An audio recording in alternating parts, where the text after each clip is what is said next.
Bonjour et bienvenue à tous. On vous retrouve encore une fois dans le cadre de nos capsules et cette fois pour discuter d'un sujet d'actualité, c'est la protection des données personnelles du salarié. Pour discuter de ce sujet très épineux, très technique, j'invite une de nos étudiantes lauréates du master droit des affaires et de l'entreprise, c'est mademoiselle Moutla Lotfi, à qui je dis bienvenue. Alors, merci monsieur. C'est un honneur pour moi d'être parmi vos invités dans ces capsules intéressantes. Et donc, effectivement, c'est le sujet de mon mémoire, de l'obtention du master, la protection des données à caractère personnel du salarié. Donc, en fait, vous avez soutenu un mémoire sur le sujet et par conséquent, vous êtes très bien placé pour discuter du sujet. Oui. Alors, comme vous le savez, et ça de manière générale, en fait, on est face à une situation un peu particulière à cause du développement croissant des nouvelles technologies qui fait que la protection des données personnelles est devenue un sujet majeur et un sujet très important au niveau des sociétés actuelles. Parce que l'Internet, qui est devenu incontournable un peu partout, facilite les choses. Alors, la multiplication des usages des technologies de l'information et de la communication rendent primordial le contrôle justement des utilisations des données personnelles par l'employeur. C'est un peu ça votre sujet? Oui, exactement. D'accord. Alors, d'abord, avant de rentrer dans ce sujet particulier, est-ce qu'au Maroc, il y a une loi qui régit cet aspect des choses? J'ai cité ce point dans mon mémoire parce que malheureusement, le Maroc, certes, réglemente la protection des données personnelles. Et ceci est régi par la loi 0908, mais il n'y en a pas une réglementation spéciale que pour la protection des données personnelles du salarié. Alors, dans le cadre général, la loi, quel est l'apport de cette loi? Alors, je commence par une définition de données personnelles afin de mettre au clair cette expression. Alors, l'article 1er de la loi 0908 définit les données personnelles comme étant toute information qui permet d'identifier ou de reconnaître directement ou indirectement une personne physique. Alors, c'est ça la définition accordée par la loi. Et on peut ajouter aussi qu'il y a une commission appelée Commission nationale de protection des données personnelles dont sa mission principale le contrôle de l'activité des responsables de traitement. C'est-à-dire, est-ce qu'il en abuse de ce traitement? Est-ce qu'il en fait exerce une sorte de discrimination vis-à-vis de la personne dont ces données sont collectées? Il y a des sociétés qui abusent des données personnelles de leurs salariés ou de leurs clients parce qu'en fait, c'est des données ou une base de données qu'ils vont pouvoir vendre, ils vont la commercialiser. Et du coup, ça met le client ou le salarié dans la position de se trouver victime de harcèlement commercial, par exemple, donc parce que justement, on n'a pas protégé assez ces données personnelles. Est-ce que c'est une hypothèse que peut subir le salarié? Oui, exactement. Le salarié peut subir cette hypothèse. Et la loi notamment interdit ce genre d'actes, vu que certes, la relation salariale, parce qu'à la base, c'est une relation inégalitaire, vu que l'employeur exerce une autorité, un pouvoir sur le salarié. Donc, le salarié se trouve, soi-disant, subordonné à son employeur. Il y a toujours une relation de subordination, comme vous le savez. Oui. Et donc, pour ça, l'employeur parfois peut en abuser. Et on se trouve confronté à ce problème, notamment. D'accord. Alors, comment la loi 0908 assure la protection en ce qui concerne les droits des salariés? Alors, tout d'abord, pour traiter des données personnelles, La loi a réglementé ceci dans son article 1er, tout en évoquant qu'un traitement automatisé doit faire l'objet d'une déclaration auprès de la CNDP. C'est-à-dire, par exemple, dans notre cas, dans le cadre du droit du travail, un employeur ne peut pas... Il faut expliquer aux gens qui nous écoutent, la CNDP, c'est quoi? La CNDP, c'est la Commission nationale de la protection des données à caractère personnel.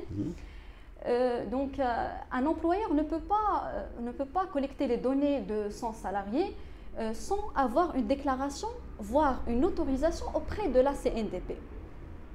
Et un point à évoquer, c'est que l'article cite bel et bien un traitement automatisé. Donc, qu'en est-il des traitements manuscrits? Donc, dans ce cas, on peut dire que la loi vise seulement les traitements automatisés qui sont faits par voie informatique. Et en ce qui concerne les traitements manuscrits, ces traitements ne subissent pas soi-disant une protection de la loi. Et donc, il n'est pas obligatoire de faire une déclaration auprès de la CNDP. Donc, en fin de compte, quel est donc le mécanisme ou les mécanismes mis en place par la loi pour assurer cette protection? Des mécanismes réels, avec une efficacité. Oui. C'est ça que je cherche. Alors, un mécanisme réel, il faut déclarer comme quoi on va procéder à la collecte des données personnelles. Et ceci pour protéger le salarié de tout abus. Et aussi, quand on a une autorisation, on peut...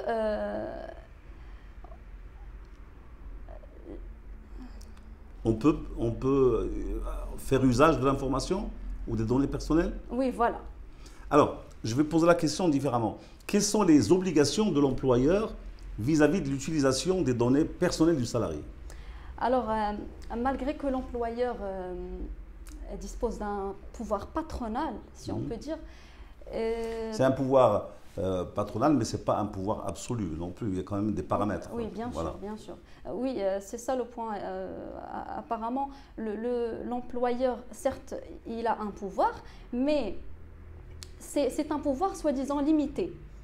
C'est-à-dire qu'il ne peut pas, par exemple, prenons exemple d'un système de géolocalisation.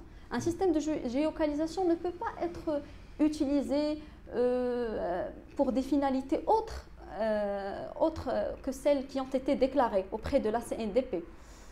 Par exemple, la biométrie aussi, les correspondances téléphoniques ou bien la vidéosurveillance aussi. Donc tout cela doit être pris en considération. On peut aussi, pour expliquer un peu plus, la messagerie personnelle. Oui, messagerie personnelle. Donc tout ça, c'est quand même dangereux, c'est un sujet épineux.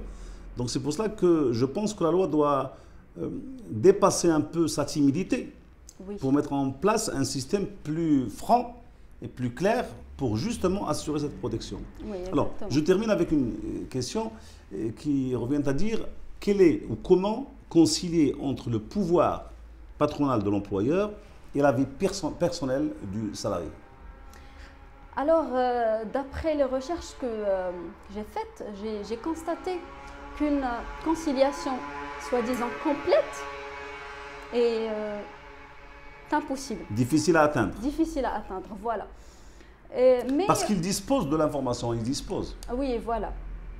Mais il serait judicieux de distinguer entre deux principes qui sont majeurs et notamment très importants, à savoir le principe de proportionnalité et le principe de neutralité. C'est-à-dire le principe de proportionnalité implique que les données collectées soient dans la finalité, soient en adéquation avec la finalité auquel elles sont collectées. Donc, ces données doivent être adéquates, doivent être pertinentes et non excessives. Passons au principe de neutralité. Donc, on peut notamment voir ce principe dans le cas où un employeur prend une décision. Donc, cette décision doit être abstraite et générale. Elle ne doit pas viser un salarié particulier ou bien une conviction particulière. Tout cela pour éviter toutes sortes de discrimination. Très bien, ben, je pense qu'on a fait rapidement le tour, même si c'est de manière un peu superficielle, ça demanderait un peu plus de temps pour aller jusqu'au fond de cette loi ou de l'analyse de la loi. Je vous remercie pour ces explications. Et avant de nous quitter, je voudrais vous poser la question classique que j'ai l'habitude de poser à mes invités et de savoir quelle lecture vous préoccupe en ce moment. Alors, malheureusement, je n'ai pas le livre avec moi, mais quand même, vous pouvez voir ici que vous pouvez d'ailleurs trouver ce livre en PDF sur Google. Eat That Frog by Brian Tracy. Eat That Frog. D'accord? Oui. Donc voilà le livre. Alors, de quoi s'agit-il? Alors en français, c'est Mange ta grenouille. Ça peut paraître un peu bizarre. Oui, alors ça veut dire quoi? C'est en fait, c'est une sorte de livre sur l'épanouissement personnel, développement personnel. Développement, oui. Développement personnel. Et alors l'auteur voulait dire par grenouille la tâche une tâche qui est très importante et qui est difficile à accomplir. Alors, c'est une méthode appelée Mange ta grenouille. Qui veut dire, je m'explique, en élaborant un planning, voilà, de la journée, il faut toujours commencer par les tâches qui te semblent difficiles. Et tout cela, si on applique cette méthode jour après jour, on va remarquer un progrès. Et on sait très bien que la réussite déjà, c'est la somme de petits progrès. Et en fin de compte, on peut réussir sa vie, pourquoi pas. Et donc, c'est-à-dire que la nature humaine fait qu'en général, on commence sa journée en choisissant les tâches les plus faciles. C'est ça, non, la nature humaine. La nature humaine. Oui. Lui, il dit l'inverse. Ça veut dire, il vous dit, il faudra commencer par les tâches difficiles. Exactement. Parce que les tâches difficiles, c'est les tâches qu'on a tendance à reporter et à différer. C'est ça la philosophie? Oui, c'est ça. D'accord. Et théoriquement, avec ça, on arrive à restructurer notre... à progresser. Oui, voilà. Donc, vous le conseillez? C'est un ouvrage bien sûr. C'est intéressant. C'est très intéressant. Je vous conseille. D'accord. Ben, écoutez, on laisse les auditeurs le découvrir. Il est sur Internet. Il est gratuit en plus. Gratuit. Donc, et ça permet... Il est en langue anglaise? Il est en langue anglaise, mais est-ce qu'il est traduit? Vous ne savez pas? J'ai aucune idée à propos de la traduction. C'est un best-seller, apparemment, un best-seller international. Il en a vendu plus d'1,5 million de copies. Donc, il doit être déjà traduit. En tout cas, pour ceux qui vont le lire, je souhaite une bonne lecture. Pour ceux qui nous ont suivis, je souhaite que cette émission leur apporte un éclairage sur un sujet quand même intéressant et d'actualité. Je vous remercie et je vous donne rendez-vous très prochainement. Merci.